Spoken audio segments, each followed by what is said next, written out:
السلام عليكم الدراري الدريات. اليوم عندي لكم واحد لابليكاسيون سميتها جي ام او. هاد الابليكاسيون اللي هي امريكيه، كانت دخلت مؤخرا للمغرب من 2019 في باليه.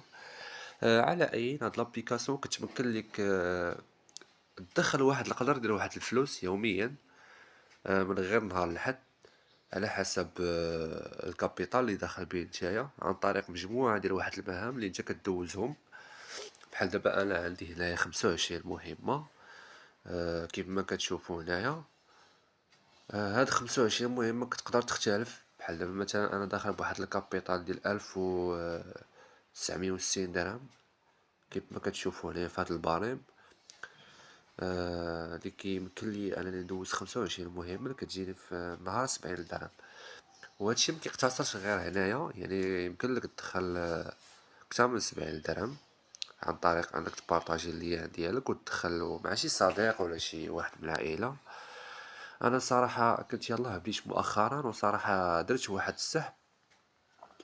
درت السحب ديال 290 درهم بحال هكاك، تيقطعوا لك التيفي ديال 10%، اللي كيزيد ياكد لي انه هادشي هذا راه مقنن وما فيه حتى شي مشكل. بحال دابا البارح ضربت 70 درهم، واليوم ان شاء الله عاوتاني غادي نضرب 70 درهم عن طريق هاد المهام هادو.